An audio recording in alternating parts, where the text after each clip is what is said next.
Replicon Radio is brought to you in part by Lexa Hexmaster and the Shadow Army. Make sure you guys go pre-order Lex's brand new album, Episode 3, Palace of Illusions. Available now at mnestore.com. And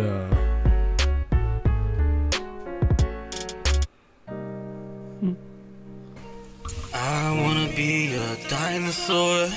I wanna be a dinosaur. I wanna be a dinosaur. Freaky P and dead body man.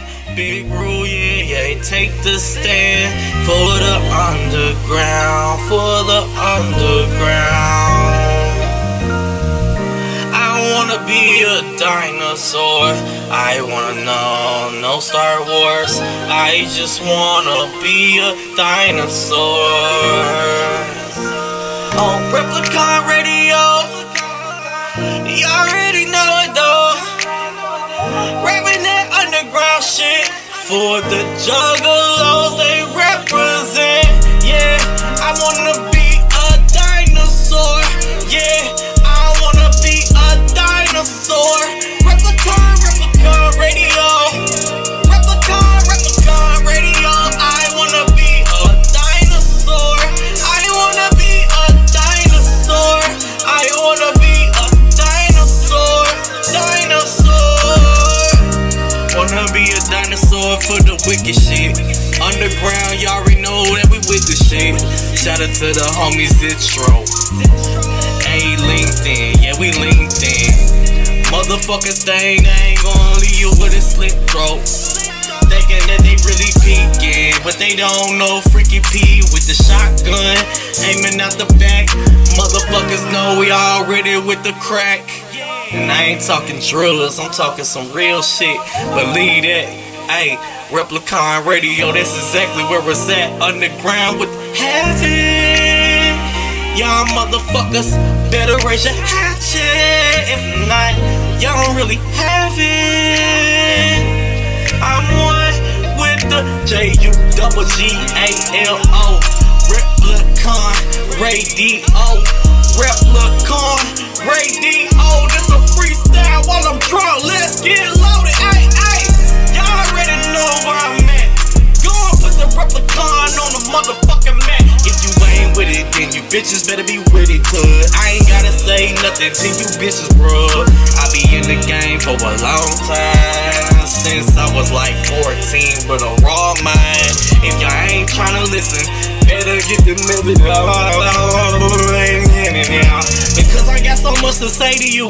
I ain't gotta play with you motherfuckers. Y'all gon' eat me at that motherfucking clip, but y'all gon' go and pay the truth. It's a motherfucker that don't pay for views. I don't give a fuck with what you say. Replicon Radio, cause Replicon killed the radio star. Y'all motherfuckers already hard. Replicon Radio, big group, motherfucking Freaky P, playing golf in the streets. Motherfucker, yeah, y'all already know his fucking name. Yeah, dead body man, dead body man. He be in the chat sometimes just bugging. Never gave a fuck about a nigga, that ain't nothing. I just in the game for a minute, yeah, I'm independent, ready to grip that motherfucking mission for you bitches. If you know what's going down, go and throw the mission up. I been in here for a long time. Replicon. It's a freestyle, and yeah, I'm rapping like I'm senile. But see now, I'm gonna leave your seat down. Replicon Radio, talking shit with the juggalos. Replicon Radio. I wanna be a dinosaur. I want to be a dinosaur. hell yeah. If you guys didn't know, that's Pasza, the Midsouth Monster. We got a new rule here at Replicon Radio. You write a song about us, you're probably going to end up on the show. Maybe, yeah. Guaranteed. Yeah. You're guaranteed probably going to end up on the show. Maybe guaranteed possibly going to happen for sure. As long as Big Roo enjoys it, you'll end up on the show. If it's a good song, for sure you get on the show. Sure. For now. If I okay it, you're definitely getting on the show. If I don't okay it, it's up to the other two. That's right. until the rule changes. But yeah, that song's super dope, and you guys are. Spoiler alert! If you want a free ticket to the show, there you go. All right, we're just putting that out. We're just gonna put that out there. We didn't know that was a thing until it happened, but now it's a thing. Yeah. Until we decide it's not a thing anymore. Yeah. But as of now, Subject to change. yeah, as of now, it is a thing. So with that being said, The motherfucker that wants to be a dinosaur himself. that's right. Right here, live on the line right now. Give it up for our brand new motherfucking homeboy and creator of that beautiful song you just listened to, Pasza, the Mid-South Monsta. Yeah. Yeah, what's good with it, man? What's up? What's happening, man? I feel like I Man, should just say, it's isn't cool. that what Pasza means? What's up? Yeah. Yeah, what's up? What's yeah, up? Pasza. What's up? Because I am what's up. You dig? What's up, man? Hell yeah, man. This is Man, the I'm first time we've glad to be ever here. talked, but I feel like we're all already best friends. I feel like we're best friends. Like we already built Oh, bunk yeah, beds definitely. in the studio. Oh yeah. Oh, yeah, for sure, man. I fuck with y'all heavy. Believe that. Believe that. Hell We yeah, be man. cutting that shit up in the chat. Oh, yeah, for sure, man. Y'all be cracking me up, man. Pasza, the Mid-South Monster, man. Welcome officially to Replicon Radio, bro. We're happy to Man. have you here, man. I feel welcome. I'm glad to be here, man. For sure. A long Definitely. time coming for sure. Oh, yeah, for sure, man. I've been like, where my interview at, y'all? Where my interview at? All right, we got you. All right. Hell yeah. People popping Hell in yeah. the chat. What up, everybody popping in the chat? Make sure you guys share that out. We just started up Oh, a new yeah. stream over on YouTube, so What let up, the chat people know. papas? Oh, yeah. Shout out to my boy Midsouth, the Don in the chat. It's my brother right there. Latin Flex, one half of Latin Flex, our group, man. You know what I'm saying? He can't show some support, show some love. Hell yeah, that's what's up, Hell man. yeah. Well, yeah, man. I know you, long time listener, first time caller. So you know how it goes. Caller, can you hear us? Are you there? we like to get to know people, man. And yeah. we know you wrote a song about us, and we love it. We're definitely gonna talk more about that. But we want to get to know you first, man. So you're from Memphis, right? Yes, sir. Memphis, Tennessee, born and raised. Hell yeah. So and you've been Y'all got a lot of fucking trees down there.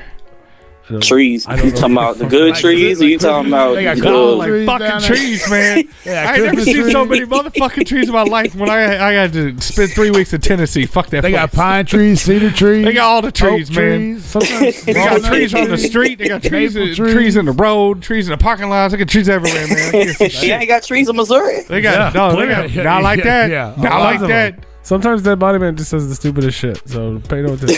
He said y'all got a lot of trees. Y'all got a lot of trees. Man, Oh, I well, heard- he said, fuck the barbecue, fuck the guys have a lot crime of rate, earth fuck down Elvis there. Presley. Nah, Y'all got man. the... Yeah. Who the fuck is Presley? Y'all got a lot of trees, man. A lot of ferns. Oh, shit. Y'all got a lot of earth down there. I'm We ain't lost. got Y'all got a lot of wood. Y'all got a lot of wood earth down there, man. It's fucked up. Right? We ain't got that shit up here. Oh, man. Right?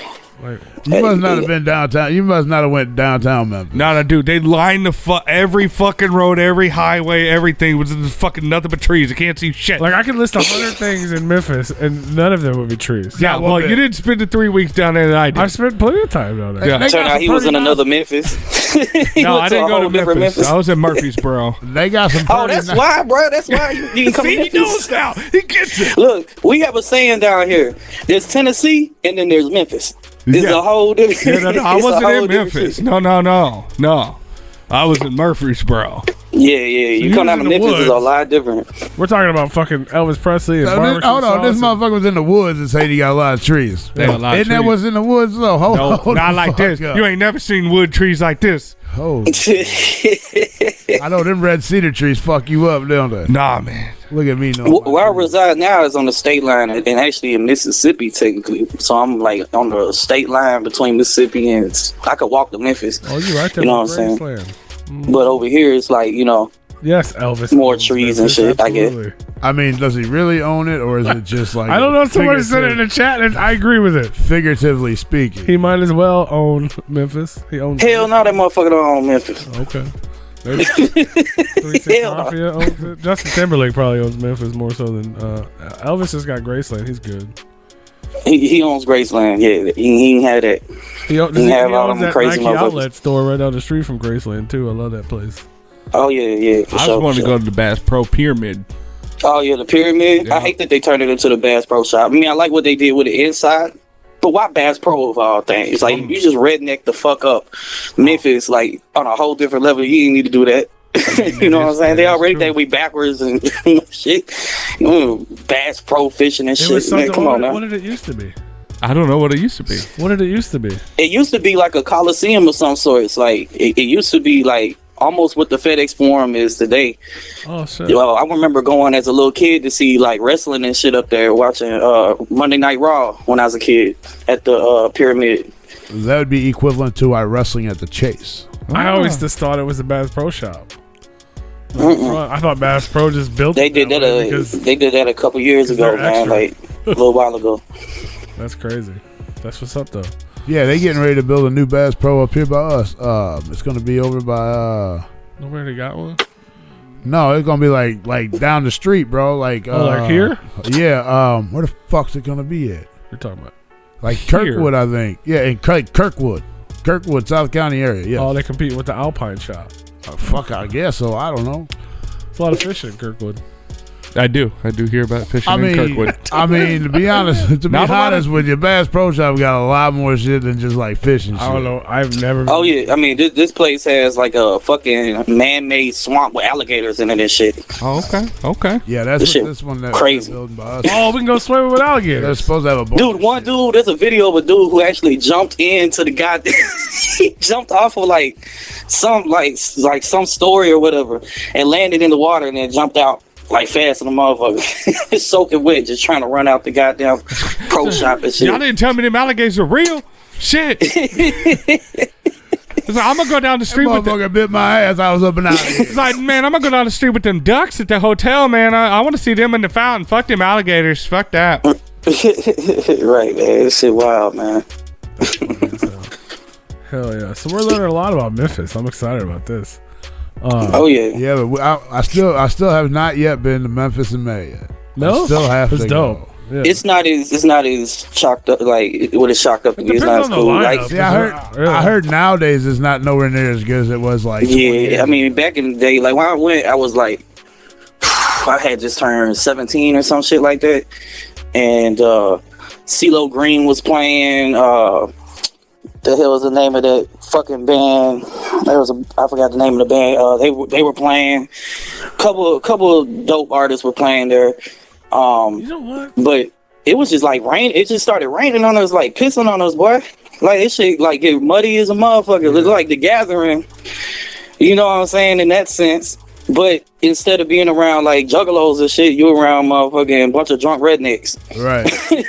So it's not as fun. Right. I'm looking for fish. Right. In the swamp waters, man. Yeah, sticking their hands in the mud and shit, looking for shit. Yeah, they go in mud and they try to get catfish. So weird. Pete was down there for that CeeLo Green one, weren't you? I might have been, but the last one I went to was a few years back. I was working it, and I'm pretty sure I fucking met Travis Scott. Oh, you were working? Now that I think about it, Oh, like shit. like my brain just went like, wait a second, because I was with my homie Alano, and he was all about that shit, and he was like, bro, that's fucking. I'm like, I didn't know who he was then. I don't know who the fuck he is now, but I'm pretty sure I met that. Like now that I think about it, I'm pretty sure that's who the fuck I met. Did he try to get your soul? No, not that I'm aware of. We tried to. I think we tried to get his in a timeshare. Yeah,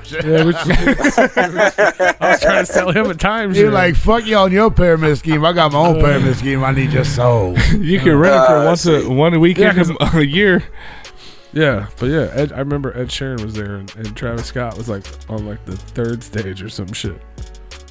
But yeah, Sharon. Bro, that's fucking wild, man. That's fucking crazy. Fucking Travis Scott, get out of here, you fucking devil boy. Got here. Tech Nine's birthday. He's the devil boy. He's devil boy. Yeah, happy birthday, Tech, man, for sure. Oh, yeah. So anyway, K Pasza, the Midsouth Monsta, born and raised in motherfucking Memphis, Tennessee. So we're gonna learn history about Memphis. Let's learn some history about you, man. The trees of Memphis. Minus the trees. There's no trees in Memphis. It's just in the country. There's a lot of music and things from Memphis, including yourself. A lot. Right. You got into making music at a very young age. You say like 11 years old. Is that right? Yeah, around 11, 12 years old, I started writing music. I was about 07. I started writing my own music. About 08 that I started recording my own music. So what was influencing you as a 9, 10-year-old Reba McEntire, dog. To get into You your, really you know, have to ask that question. to get into your little, you know what I'm saying? Like, what did kids watch, you know, Well, 15 years ago? Transformers or something? So you get in your little Transformers notebook, and you start writing. What are you writing? You know what I'm saying? Did you just say 10, I was 15 writing years about. ago, I was writing about bodying motherfucker. I was writing about motherfucking drugs. I was rapping about shit that At 11? I saw. Yeah, I saw that I actually had saw in my life. I wrote about some of the shit that I saw in my, not only just my community, but also seeing in my household as a kid. You know, I wasn't around the shit that normal kids supposed to be around. You know what I'm saying? So I wrote about what I saw. I wrote about domestic violence a lot, seeing that in my household. I wrote about gang violence, you know, seeing that around the community. You know what I'm saying? So I just wrote about what I saw, you know. That's crazy, man. So at 11 years old, I mean, you're all these things are. I could just imagine him. Have you ever seen that video where it's the little black kid? He's like, "Bitch, I'm grown," and he's like in a diaper. He's like, "Bitch, I'm grown." I can just imagine him walking out on the fucking stage. "Bitch, I'm grown. I'm so great. I beat bitches. I shot a motherfucker." Damn. Nah, it wasn't necessarily like on some. It's not as articulated as it is now. Back then it was more, when I was angry, I didn't make it as subliminal as I do now, or I didn't have as much wordplay. So it was just a whole lot of rage writing. You know Like what I'm an saying? outlet. It's an outlet. Sure. Yeah, it definitely started as therapeutic. And I started really like freestyling with folks because, you know, there are other kids in the neighborhood that their older brother or their cousin or their uncle or whoever they knew was a rapper. So they thought that was going to be the next up too. So, you know, like living in an apartment complex, I met like a lot of kids that were also on that type of shit and on that type of wave and on that type of level. And they would, you know, constantly be trying to freestyle trash, but we were kids, you know what I mean? First record that I actually heard, aside from my dad playing Eminem records, the first hip hop album that I actually like really just sat and listened to was, you know, Straight Outta Compton by NWA. So that's when I was like, oh, these motherfuckers is hard. I gotta get on that type of shit. That's the shit. You know what I'm saying? With. And you were like 8, 9, 10 years old at this point? Man, probably gonna get in that, to be honest, when I first heard Straight Outta Compton and Eazy-E's record. That's wild. And then hearing Bone Thugs for the first time when I was around 10 years old. Dang. And of course I was listening to like T.I., Young Jeezy, 3 6 Mafia, of course. You know, I just kind of like started going from there, and it just, you know, of course, it's some of the shit that was on the radio around the time when snap music was like, you know, it had that hey baby, hey baby, hey baby was on the radio real heavy around this time. You know what I'm saying? Hurricane Chris in the house. Oh yeah. Yeah, all that shit. He's a that baby. was that era. I was DJing Hey, at the baby. club. White You know what I'm folk saying? Like, gangsta in the club. He's a Hey, baby beating on his chest. I was DJing at the club. You playing his song. Yeah, I was playing Hey that. baby. Hey baby. Yeah, man. Party like a rock star. All that shit was out, man. Lean with it, rock with it. You know, this is why I'm high. All that shit was just Make me popping. feel old right now. We are old. And yeah, but So I guess it accumulated. we were talking about, obviously we were kind of, you know, talking about the nice things of Memphis, the Beale Streets and the Gracelands and And the trees. the trees and you know, the Memphis in May or Beale Street Music Festival, whatever the hell they call it now. Obviously Right. there's a lot of cool shit going on down there. You know, there's fucking bars with goats in them and shit. Ducks. But That's the obviously, redneck part of town, bro. but clearly, based on the fact that at 11 years old you're writing music about the things you're writing about, you grew up in a different part of Memphis. So like, what was growing up like? What was your surroundings like? Like, what was going on to draw you at such a young age to, you know, like, I guess the darker side of music and these you know, the serious, you know, content at such my parents wouldn't let me go to school in Memphis, so they moved us to the state line areas. So I always was mostly, except for when I was like real young, but too young to really, you know what I'm saying, had too much of a good memory about everything that went on out there like that. I wasn't as involved in the community or nothing like that when I was in Wells Station, which is in North Memphis. It's in the Nutbush area.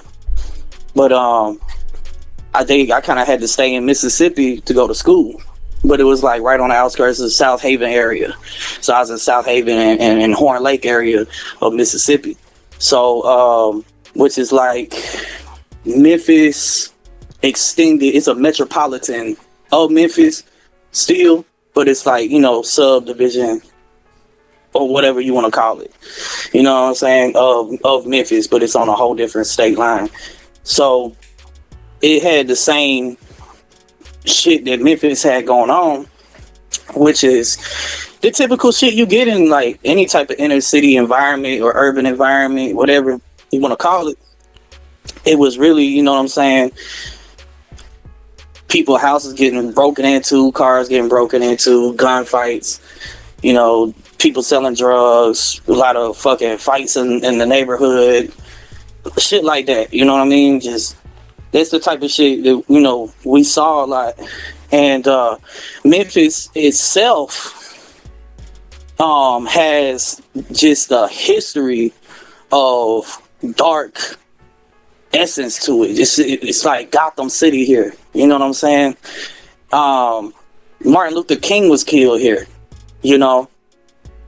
And a lot of people, you know what I mean, felt like Memphis was like a hole of darkness because of that.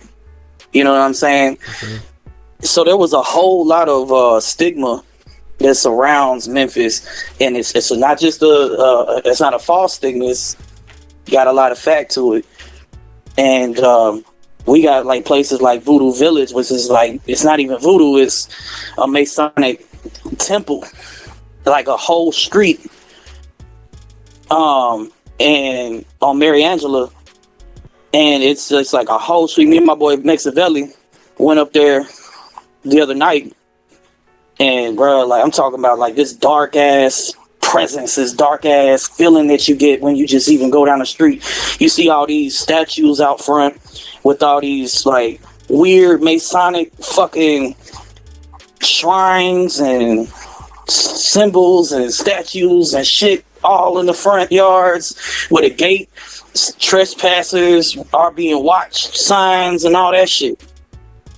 And it's only one street, and you gotta turn around in a little cove at the end of the street by some trees and shit, ironically. And then there's a lot of trees out there. And then come back up the street to get out of there. And we ran into this motherfucker in a tow truck. He pulls up in a tow truck, and I'm like, yo, Velli, man, let's ask him if we can, you know, shoot some pictures for our EP, you know, cover for the Fright Night Volume 3. And he was like, yeah, well, I don't think we should ask him. I think we should just do it, you know, man. Fuck that motherfucker. You know what I'm saying?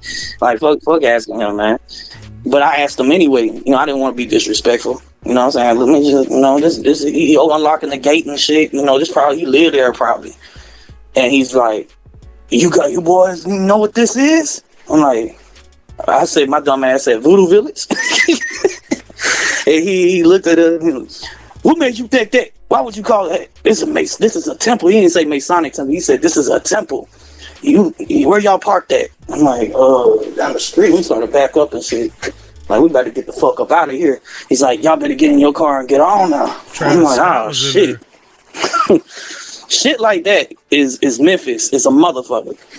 Like, for real. Like, it's got a dark history behind it, which is why you had artists like 666 Mafia. Is why you had horrorcore being a prevalent, or what we in Memphis call it devil shit, being a prevalent thing.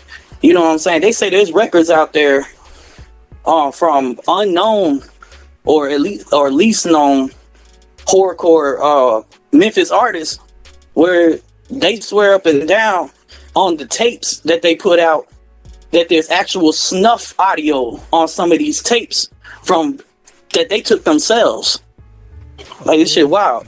Especially like 3-6 when 3-6 Mafia was 3-6 Mafia before they became whatever the hell they became. Like that shit, that was scary shit. Like that. I mean, that was super dark, crazy shit. And I'm sure there was plenty of other people in the area trying to recreate or one up that type of style and make it even worse. Like right, demonic wise and shit like that.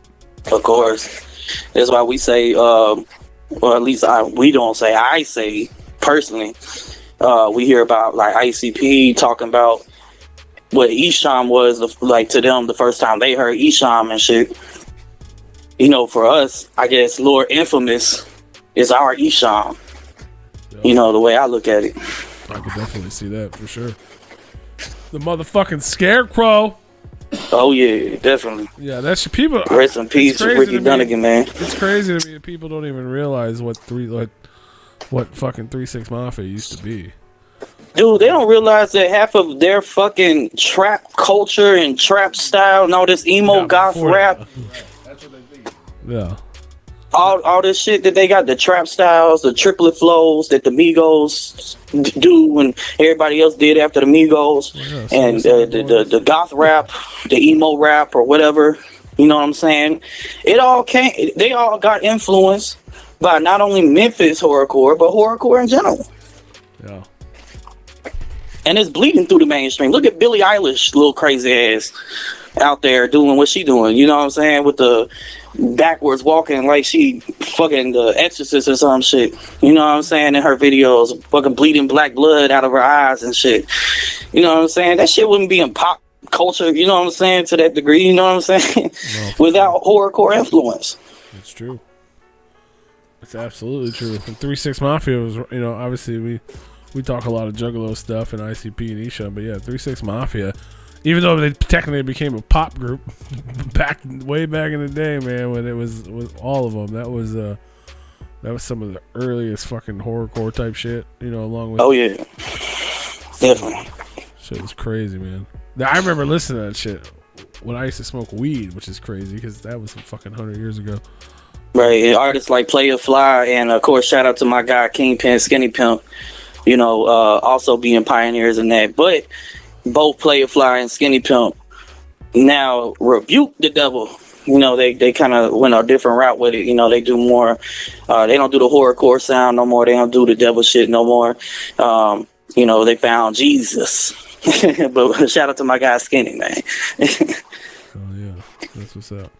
So you're growing up in this environment with weird dark elements going on, gang stuff going on. You had what was family life like for you? Like what was it that pushed you into being such a young child and writing? Like what type of music were you? Like you said, it was about abuse and lots of different things. Like even at such a young age, it's crazy that you would you would even think to write things down. Like, were you writing just to release, or were you writing as a rap music because you were inspired by the things you were hearing? Like what kind of brought you to that? When we were in school in the mornings, the teacher would always have us write in our journal. You know what I'm saying? Write what happened this morning or last night, whatever you want. I remember specifically one time I drew a picture of my mom beating my dad with a fishing pole in the living room, and my teacher was like, "What in the fuck? What is this?" He's like, all right, what's this supposed to be? I said, oh, that's my mom beat my dad with a fishing pole. She was like, why would you draw that? And I said, you asked me to draw what I saw this morning. You know what I'm saying? Damn. All right, so I guess I start with the fact that my mom was born in Chicago to my grandmother, who was being pimped out of a Cadillac in Chicago by my uncle and my great uncle and my grandfather. And my mother was brought to Memphis because that's where my grandmother was originally from. But she's from Ripley, Tennessee specifically. And, she went through a lot of a lot of trials and tribulations herself, which I guess became too much to hold. You know, I guess it took its toll on her. She's schizophrenic now, and my mom is currently doing prostitution right now. And I've tried to help her as much as I could, and she just don't want to. You know, you can't force nobody to try to better themselves or get help. You know what I mean? So that's from my mom's side. As a child, my mom was pretty abusive to me and my little brother. My dad, on the other hand, he's a ex-heroin addict. He was a heroin addict whenever I was growing up. Surrounded by a lot of drugs and dope dealing and shit like that. So I was just exposed to primarily that lifestyle that they were living.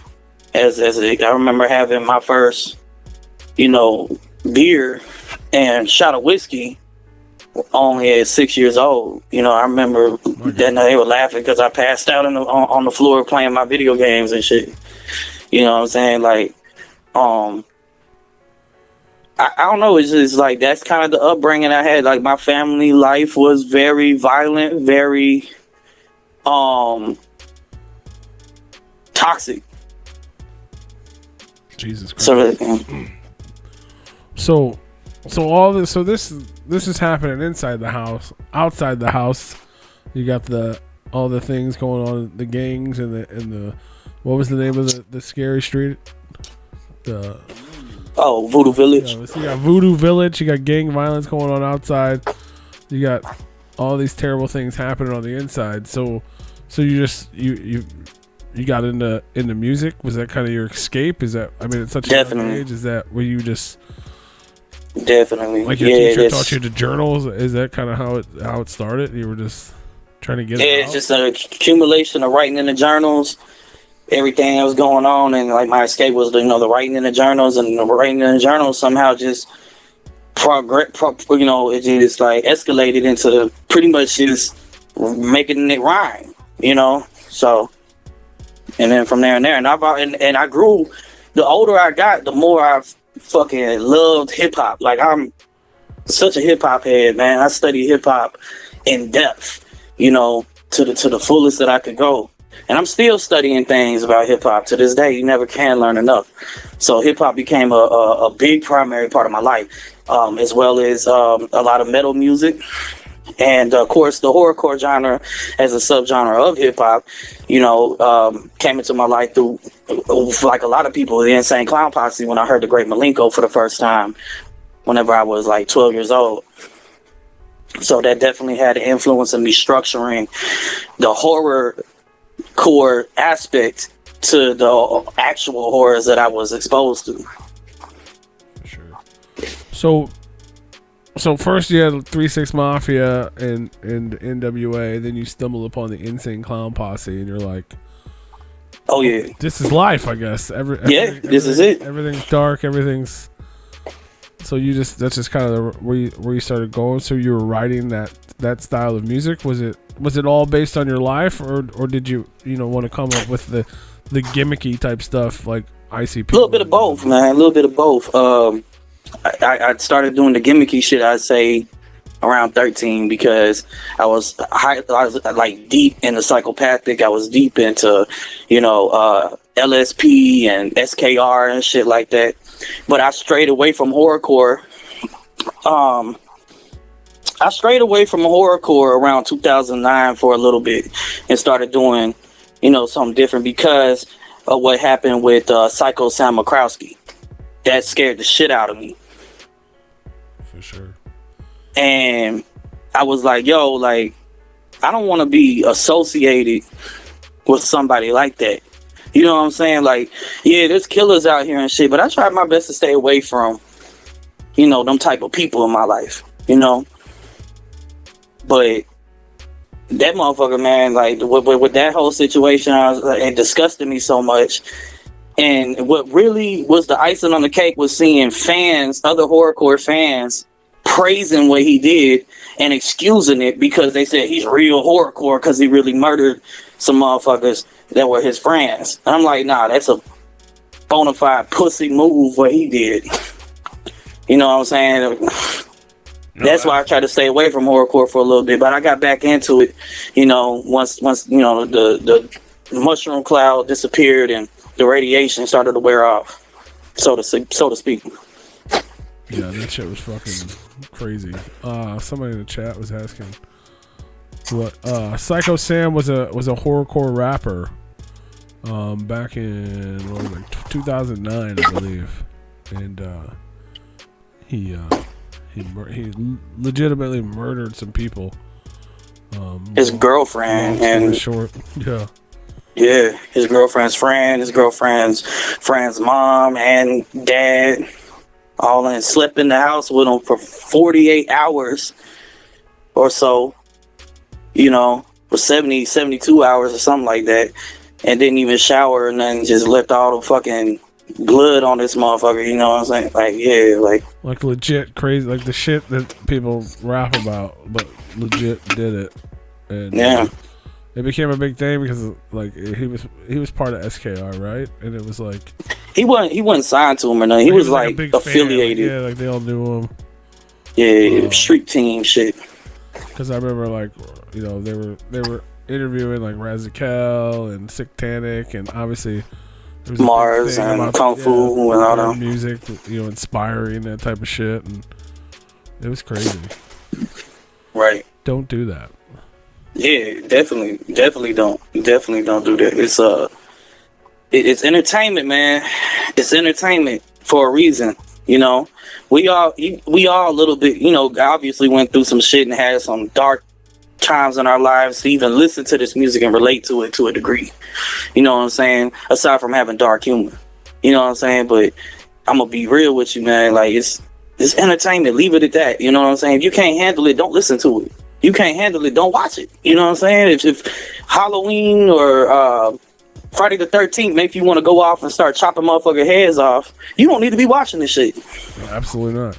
Yeah, the music is the escape. You know what I mean? Like, that's it. Like, that's you know what I mean? A lot of times that's the reason the music exists. It's the reason people make the music, is so they're not doing shit like that fucking asshole did. You know what I mean? Like, right, man. Murder someone on the track. You know what I mean? Like, right, yeah. Put go beat up a fucking stuffed animal or something. You know what I'm saying? Do some.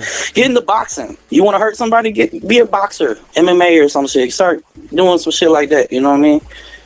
Get your rage out that way. You know. Sure. Put it in a but around that time, that you were mentioning, like after when I kind of went away from horrorcore, who I was listening to primarily at that time was like Slaughterhouse and Tech Nine. A lot of Tech Nine, a lot of Slaughterhouse, and you know, Eminem, of course. So I was, you know, trying to be more of a bar writer than anything. I got into battle rap, started doing little battle rap events here and there and shit like that. So it took off from what it was on an internal point to me saying, yeah, I'm really trying to be a rapper now. I'm really about this hip hop shit, and I'm never gonna stop doing it. And still, here I am, 26 years old. I'm still doing it. You know. Hell yeah.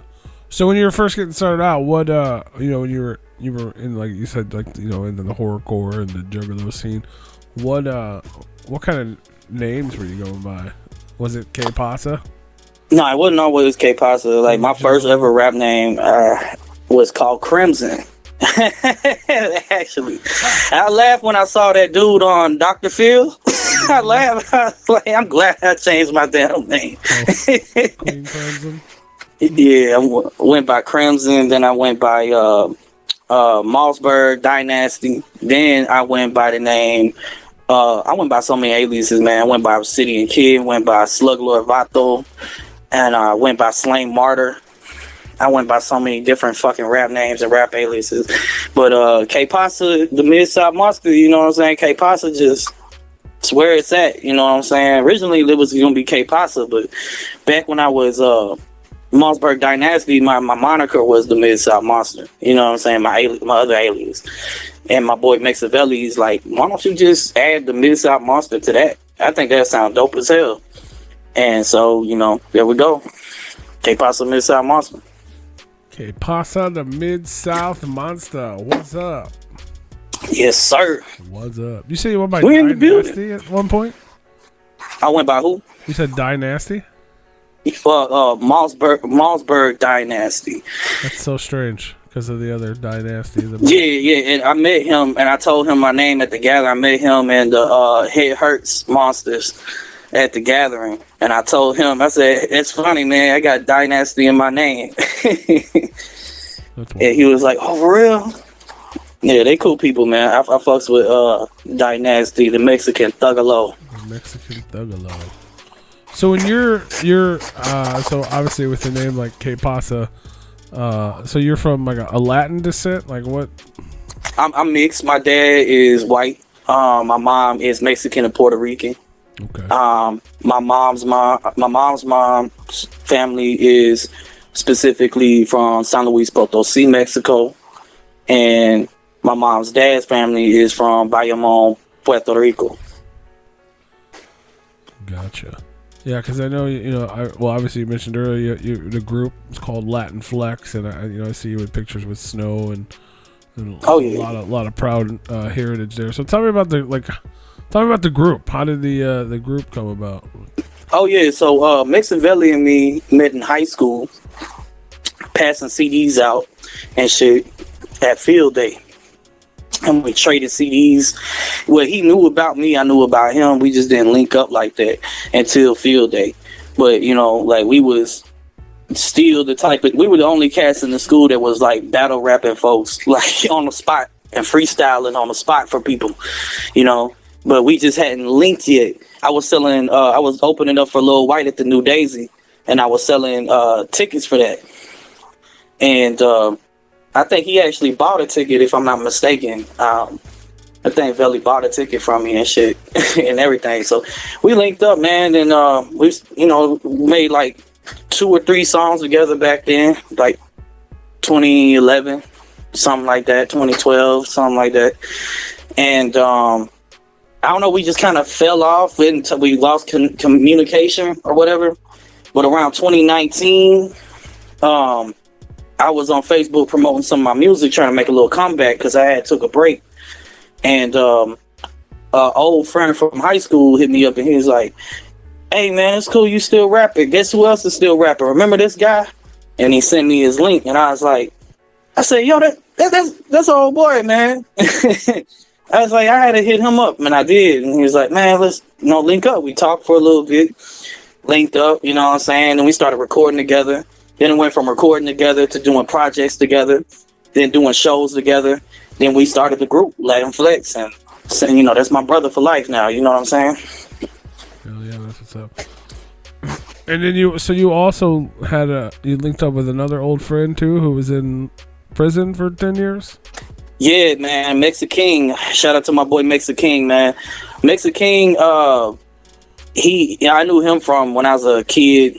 He lived in the trailer park across from my neighborhood. And I met him a couple times, you know, and rap for him. He's like, hey, little homie, that's cool. You know, he was older than us and shit. So, like, he was one of the OGs, you know what I'm saying? OG, you know what I'm saying? But he went to prison, and he got out 9 years later. Like, right before that, Mexivelli was grinding hard for Mexican, man. He was grinding hard for him, like, promoting the hell out of his music still, and, you know, saying, hey, whenever he gets out, we're going to work with him, da-da-da-da-da-da. He would record. It's cool as shit. He would record Mexican over the phone while he was talking through the prison phone and put that shit to a beat and mix it and shit and do like prison. He even put him on a song with X-Rated while X-Rated was in prison. Like, that shit crazy, man. Like, he was really like pushing for this man while he was in prison. When Mexican got out, he came straight to the studio, started working. Within a week, he did his first show. Then from there, we all linked up with Skinny Pimp, introduced him to Skinny Pimp, and just, the man took off soaring. So Mexican really, like, started swinging out at the cage with that one. For real. So shout out to my guy Mexican. That's wild. And Skinny Pimp, he was a producer for 3-6 Mafia, correct? Kind of like both ways. Skinny Pimp was kind of like a part of, the ACP camp in a way, you know what I'm saying? Because, you had other artists that weren't a part of 3-6 Mafia, but were affiliated, like, even like Playa Fly or fucking, MC Mac or Lil Jen or even T-Rock from Atlanta was affiliated, and like the Hypnotized Mind stuff. And the Hypnotized Camp Posse and shit. Like, it's how Lil White came on and all that shit later on. But this was like in the early age of Memphis hip hop and horrorcore underground tapes, the old tapes.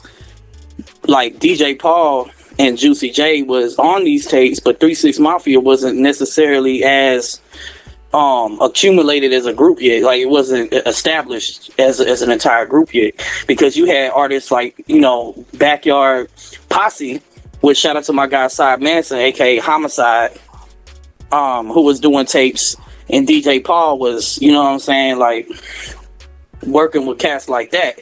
They were doing all these underground tapes. Some of them you can't even find no more, and they all just like came up in that same circle, that same wave, and Skinny was just always one of the ones that stood out.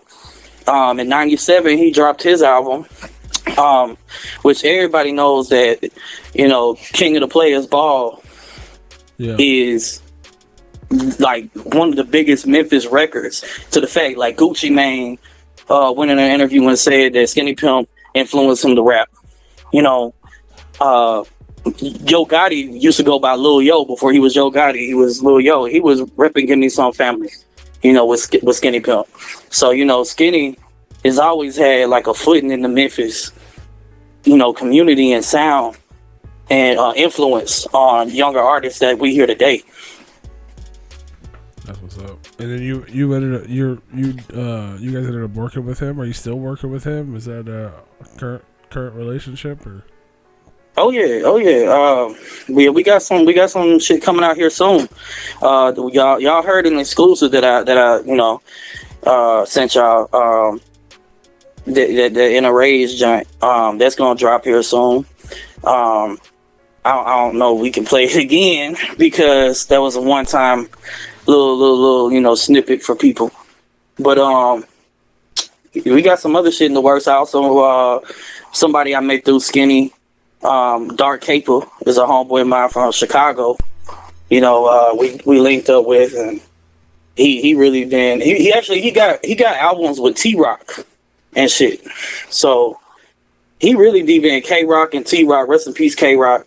But the whole rock solid music camp and everything like that. Caper's definitely deep in with that, just like he is with Give Me Some. So We've been meeting other artists through Skinny Pimp, because he's got so many connections and so many links. So I got projects. I got a music video coming out with Dark Caper here soon.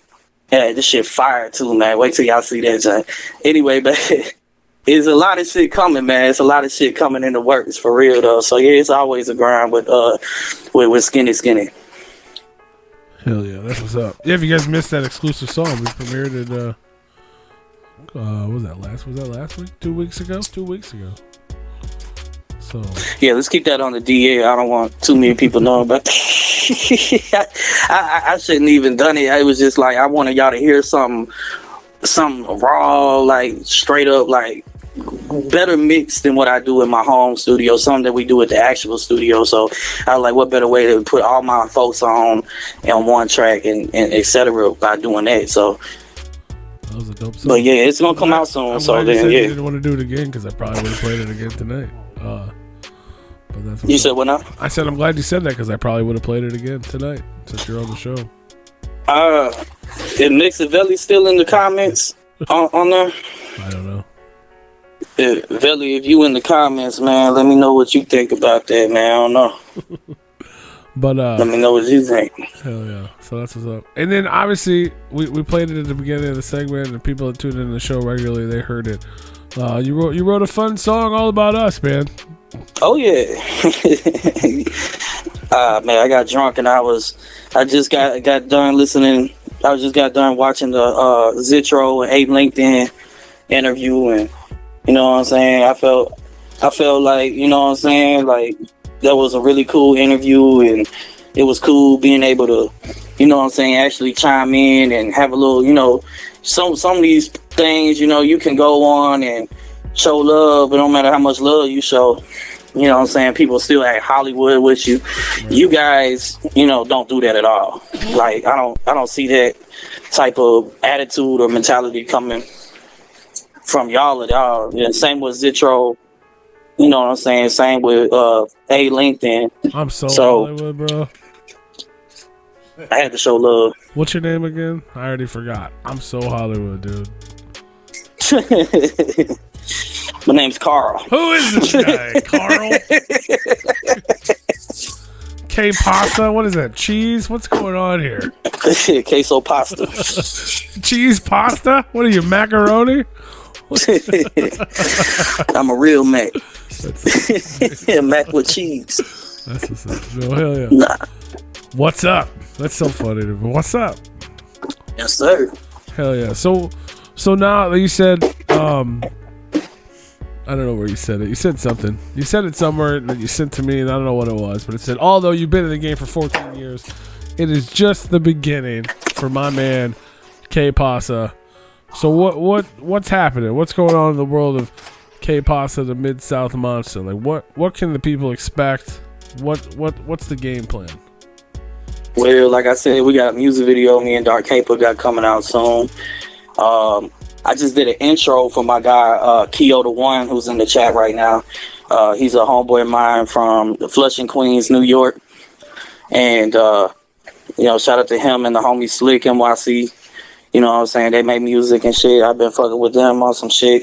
We've been talking about more shit to do, but his EP about to drop. So when his EP drop, I'm going to be on the intro of that. I'm the one that made the intro for that joint.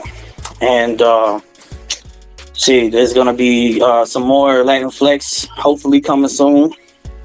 And then I'm working, you know, after everything else, you know, like I'm gonna be doing some, you know, behind the scenes shit for my boys while I'm gonna take a little hiatus and work on my album, because I want this album to come out 2022 and I want it to be fire. Like I've already wrote down who I want on it. I've already, you know, done the budget checks and all that, and I'm gonna make this album happen, man. And let's just say I'm gonna have some real dope underground household names on this joint. I'm also gonna have some producers that I'm recruiting for this joint that are underground household producer names, and I'm just gonna leave that at that. Y'all gonna see. Hell yeah. Coming with that big shit, coming in hot, taking the shit serious, getting ready for the reintroduction, if you will. That's what I'm gonna call it. Oh yeah, definitely, man. We just dropped some rough EPs. You know, free shit. You know what I'm saying? Third annual Fright Night Volume 3. Latin Flex, me and Midsouth dropped on Halloween, followed by a solo EP that I put out right after that, which is called How to Train Your Zombie. Where can they find that at? Y'all can find those exclusives on YouTube because they're free. We ain't trying to put them out on all platforms because they're them type of junks you just drop on the holidays for, you know, the folks that support and show love, something for them to, you know, listen to and they whip and whatever. You know what I mean? For sure, man. I'm pumped. I'm pumped to hear it, man. Everybody should be too. Just based on even just the you know, the freestyle track you did about us and the track that we weren't supposed to play that we did. The transition from that, from the stuff that you have available online with what is it, the Memphis Miklo? Is that what it's called? Yeah. The Memphis Miklo EP. So if you look in the background of that Memphis Miklo, I don't know if you can bring the picture up on the screen for that. In the car in the background, that is Damian Choppa, the actor that played Miklo in Blood In, Blood Out, and also played Kim Masters in The Street Fighter. Oh, that's what's up. So I was like, yeah, we had to do that photo op because I was already going by the Memphis Miklo because being half white, half Latino, you know what I'm saying? Getting that type of stigma around you for being a mixed kid, and all that. So I had to definitely put that as the photo. But anyway, the whole EP is just me showing off some different talents, different skills, and then talking to people at the same time. There's some tracks on there that are deemed to be like Dogma, for example, that is the religious people quite often get upset about or find to be. I've had a few that, you know, just find it intriguing and then want to spark a religious conversation with me about that. But it's just me speaking about my perspectives on religion. I'm not really dissing nobody or nothing like that. It's just me really talking from how I feel about the whole aspect of, you know, religion and the ideologies that come behind it, and how that relates to cognitive dissonance and how that relates to colonialism, etc. So that's why I wanted to kind of like have that. And then you have songs like Dragonfly, which is on there, which is about my addiction, struggling with addiction. You know, then you have fun songs like Done With Her, which is, you know, you can take it as it's a breakup song, or you can take it as just a funny dude talking about, you know, not wanting this bitch no more over a country rap beat. You know what I'm saying? Bringing some like that country hip hop style to it, which I don't do all the time, but in that song, I just wanted to kind of touch on it a little bit, play around with it. And then you got a song like Hard As Me, which Hard As Me is just me doing my death metal, me like getting into the metal trap style, because, you know, I've always loved doing that. And you find a lot of that also on the How to Train Your Zombie record as well. But yeah, it's a plethora of you know, versatile sounds and styles that I got on that Memphis Miklo record. And just I mean, and that came out this year, right? Yeah, I believe so. It was either late 2020 or early 2021. So like, I was just gonna say, like, just the difference between that record and the stuff that I've heard. It seems like you've already made a pretty big jump as well, like in you know, in your craft and in different sounds and stuff. So I'm looking forward to hearing the new project. And I didn't know the other ones were free online. I'll definitely have to check those out too. Oh yeah, for sure, man. Definitely. And I appreciate you saying that too. You know, for sure. I dig it. So where can let everybody know where they can keep in touch, where they can follow you, where they make sure they're not going to miss out on what's happening in the world of K-pop, and or sure. Flex or whatever else you got going on. Yeah, man. Y'all can follow me pretty much on most social media at K-Pasza Midsouth Monsta on Facebook. It's just K-Pasza Midsouth Monsta on there. IG K-Pasza the Midsouth Monster. Y'all can also Google me, K-Pasza the Midsouth Monster, and find my social medias and find whatever music platforms I'm on. I'm on all platforms, so y'all can, you know, keep up with me however y'all need to keep up with me. Shit, man. Send me a motherfucking pigeon with a note in it. I might write back to you. You know what I mean? There you go. Send the Pony Express my way. I might, you know what I'm saying, hit you back. Send it on down to Memphis and look out for those trees. Yeah, man, trees are dangerous. Fucking crazy out there. I'm dangerous. Pesky ass trees, man. Pesky ass trees.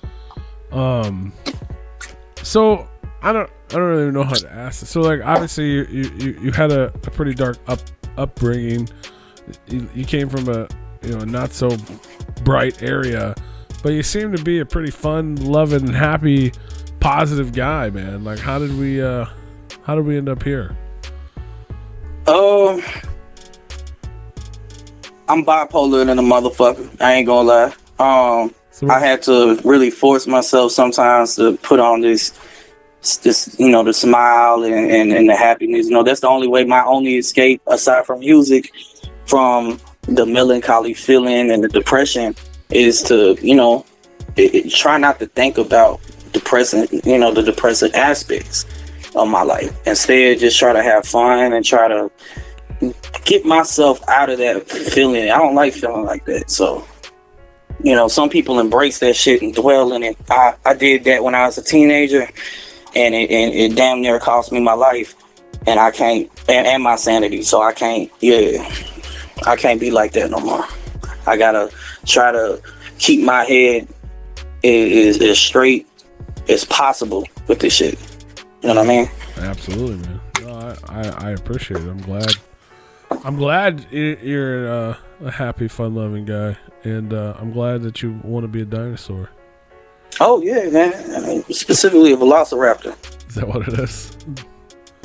Specifically, hell yeah. Why specifically a velociraptor?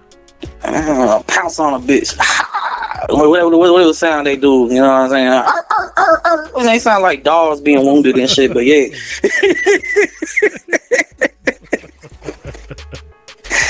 Yeah, velociraptor shit. That's gonna be the name of my next project. Nah, I'm playing. I mean, if you just do a whole record about Replicon, we'll play it all the time.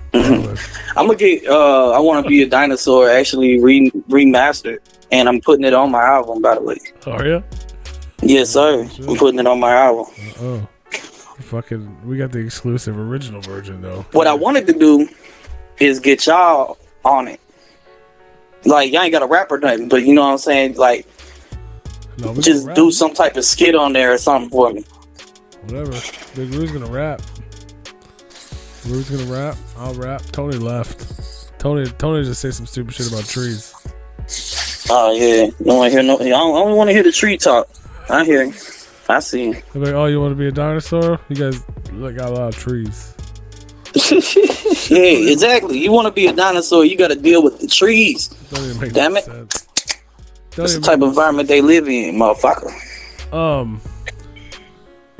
So yeah, I mean, we asked all. I guess I'm just gonna jump onto this one, and it'll spark another question I want to ask. But so we asked all of our guests the same shit. So I'm gonna ask you the same shit that we asked all of our guests, because that's what we do, because we're completely unoriginal. But we want to know, man, you got 3 records that inspire you as a man. Maybe just helps you get through some shit growing up. Maybe it was the one you snuck off to and you cried to when no one was watching.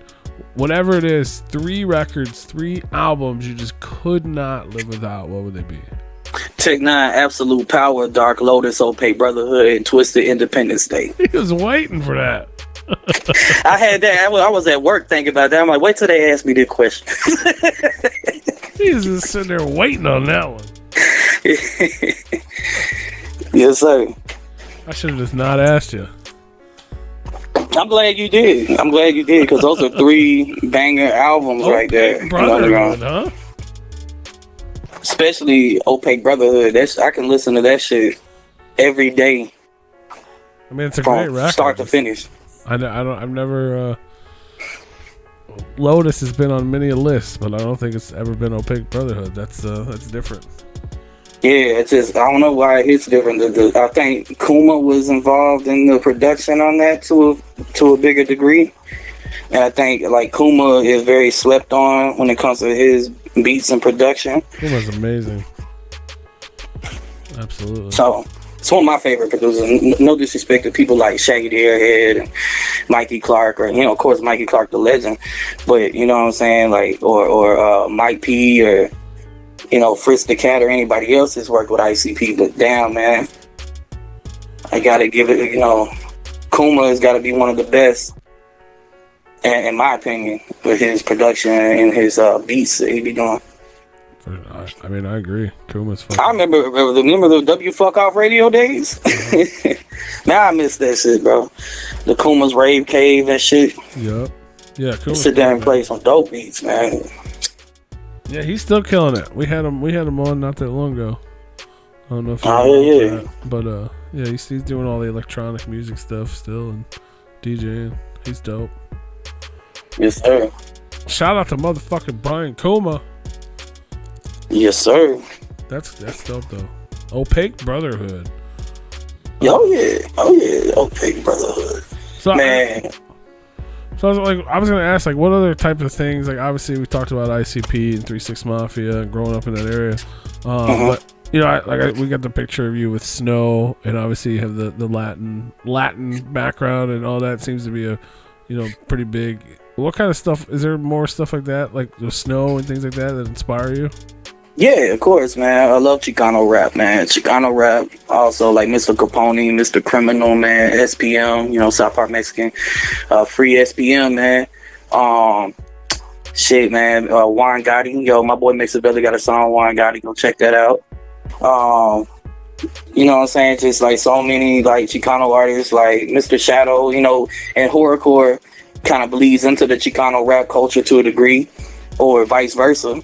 You know what I'm saying? Like, so, you know, kind of went hand in hand. But as far as like that, you know, and even like reggaeton, like Daddy Yankee, and you know what I'm saying? Like, even fucking Nicky Jam or Tego Calderon, artists like that, you know what I'm saying? Like, I really felt like influence more of anything that I do that's Latin based is either from Texas or from Puerto Rico, primarily, or somewhat California too, but a lot of like Texas Chicano rap, you know what I'm saying? Like, you know, Dope House Records, shit like that, you know, Baby Bash, and you know, whoever else, you know, Lucky Luciano, etc. Every time you say a name, a different song gets stuck in my head.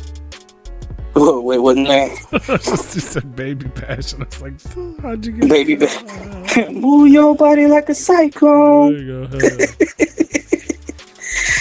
Yeah, man. But yeah, I have a lot of different influences, man. Even pop influences people don't even realize, you know, like Lady Gaga. I fuck with Lady Gaga, you know what I'm saying?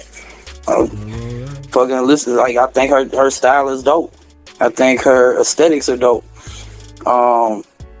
Shit, fucking Selena. It also, when it comes to like Latin culture and pop culture, Selena is my favorite female singer of all time. You know, rest in peace, Selena Quintanilla.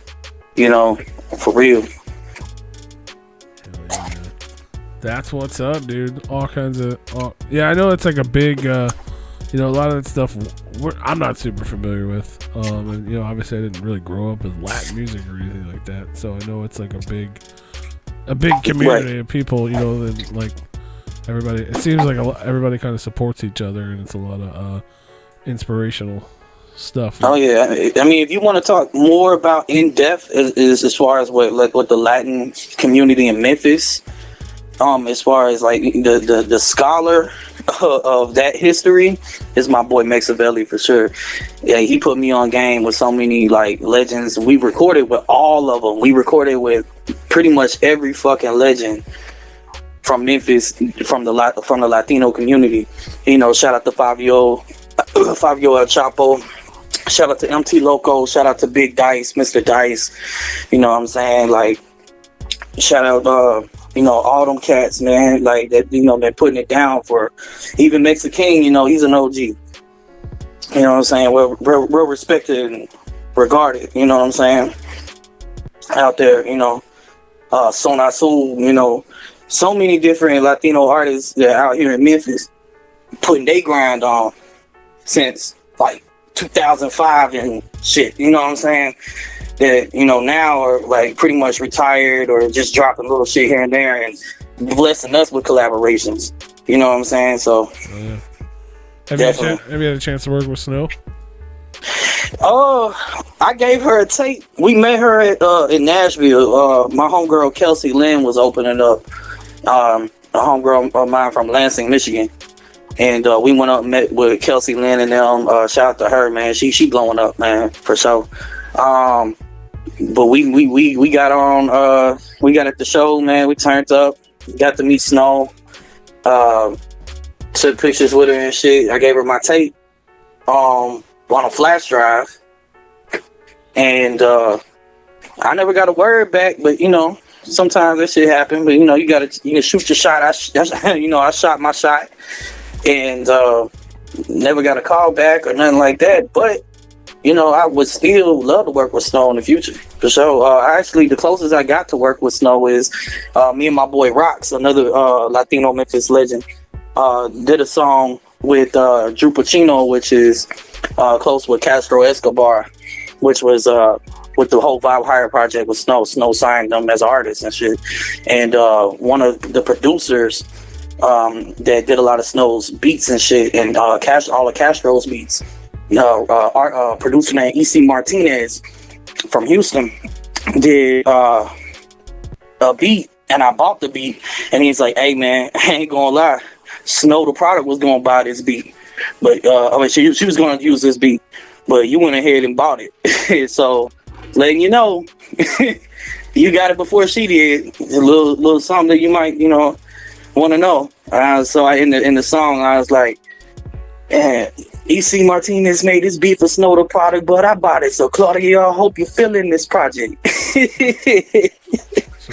Yeah, there's little shit like that. So that's the closest I got to actually working with Snow right there. That's what's up, bro. Just put it out there. We'll make it happen. Oh hell yeah! Put it out in the world. I would love to hear a Snow the product interview on here. That'd be cool. That'd be lit, man. I think she might be too main. She been on the Breakfast Club and shit. She might be too mainstream. I don't know, but she might bless y'all with it. You know what I'm saying? Yeah, I met her once. It was a while ago. Hell yeah! She's cool though. She's cool. Shout out to Snow. Hell yeah. That's what's up. So you got the new one, the what is it? How to Trade Your Zombie, up on YouTube now. And you said there's a new Latin Flex up on YouTube as well. Yes, sir. Latin Flex, Fright Night Volume 3. Fright Night Volume 3. Yes, sir. Both feature different artists on there, including Mexican and Lil Zeus, cat we worked with from the neighborhood back in the day. Actually, we also got Smalls One on the project too. Yeah, we got a song with Smalls One on there called Paranoid. But yeah, hell yeah, man. Well, make sure you guys go peep those out up on YouTube. Just search them out. We got a couple tracks we're gonna play here. I got Dogs of War, Hard as Me, Panties Wet, and Soul Eater. Oh shit, hell yeah. Let's go. Lined up to play to get a little sample. But yeah, if you guys want to hear the newest stuff, search it out on YouTube. Were those random selected, or did you those were the ones that you liked the most? I mean, I picked them out. Hell yeah. That's a good selection. Sir. There's we play most of the music off of Spotify, so all the newer stuff wasn't up on there. Yeah. But you guys can go check it out on YouTube because it's free. So we're just gonna give you a sample, and you gotta go. The first taste is free. You guys gotta go out and find the rest. Yes, sir. But yeah, man.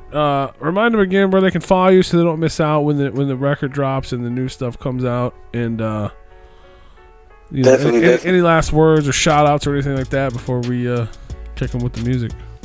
Hey man, I had it all locked and loaded in the clip, and you know what I'm saying, all the shout outs for the most part. If I forgot anyone, I'm sorry, but for the most part, all the shout outs, I started dropping. Shout out to my boy Nifty, who came up in here showing love too, by the way. Everybody already shouted out. You already know I love y'all. Shout out to Joe. I don't know if Joe up in there anymore, man. He's supposed to smoke with me after this joint. What's up, man? Shout out to y'all, man. Shout out to Replicon Radio, man, because y'all are the best fucking underground podcast ever, in my opinion. So, yeah, man, y'all can find me QUEPAZADAMIDSOUTHMONSTA on all platforms. Yes, sir. That's a lot of motherfucking words and letters, so don't forget them. Okay, Pasza, the Mid-South Monsta. There's Joe. Joe's in the house. Joe, were you supposed to remind us of a story or something? Oh yeah, the gathering stories, man. Damn. I got a lot of gathering stories. Shit. I don't even know we have enough time for all that. You can spit one. Spit one before we. Spit the I top was at story. I guess when I was at the gathering, I was high on acid, trying to find my tent. Ran into Upchuck the clown, and I told Upchuck that he was an asshole for not helping me find my tent, even though I didn't ask him. You know, and he was like, "What?" And I was like, "My bad, man. Help me find my tent." And he's like, "Oh, well, hold on, homie. You know, da da da da da." I ran it. He said, "Come back to me. I'm taking care of some shit." I wandered off. Fuse Network was there filming. They jumped in front of me and shit with the fucking big ass, bright ass camera light and all that shit, talking about the gathering, trying to ask me questions. And then they asked me about Vanilla Ice. And they said, "What do you think about Vanilla Ice? He's signing autographs right here." And it's literally Vanilla Ice, like off to the side, signing autographs and shit and talking to people. And all I said was, "Fuck Vanilla Ice. I'm trying to find my tent on Fuse Network." So, yeah, I went back to Upchuck. Upchuck helped me find my goddamn tent. Passed the fuck out. So, yeah, that's one of my favorite stories to tell about the gathering. Sorry, Vanilla Ice, man. I love you, bro. I was just fucked up on acid, man. Fuck Upchuck. And fuck Upchuck. Fuck Upchuck. Yeah, fuck Upchuck. I don't know where that. Shout out to Joel. I forgot about that dude. I ain't seen that dude in years. Hope he's doing good, man. That's funny as hell. Yeah, for sure, man. Good old gathering stories, man. Well, there you guys have it, man. This is Pasza, the Mid-South Monster. Make sure you guys check it out. You'll hear him on here all the time because we're going to play that fucking track because everybody... Play that fucking track. It even makes fucking Rue smile, so that's a hard task. Yeah. So hell yeah, man. Well, much love. Thanks for hanging out with us. If you guys are tuned in live, we're going to hit you with a music break. Make sure you head on over to repliconradio.com so you can hear the music. And then you can go search out the rest on your own because there's 2 new albums available on YouTube right now. Yes, sir. If you're listening to the replay of this, none of this even makes sense because it's all going to remain the same. Make sure you guys tune in next Monday, November the 15th. We got the homeboy Hatch on the show. So we're going to learn all about him. And if you guys don't remember, he's going to be featured on the show with us November 27th, going down to Carl's Tavern with Mayday, Lex the Hexmaster, Steve Burton's birthday, hosted by Replicon Radio, hashtag and Zitro in the house as well. So make sure you guys tune in next week for Hatch. And we'll be back after the break. Much love, Pasza. Hell yeah. Hey, can I say it before I bounce out? You say yeah. All right, here we go. Replicon Radio was brought to you by Lex the Hexmaster and the Shadow Army. Motherfucker. Had to do it. Much love, y'all. Peace. Peace out, brother. Hell yeah. And we'll be back after this musical break.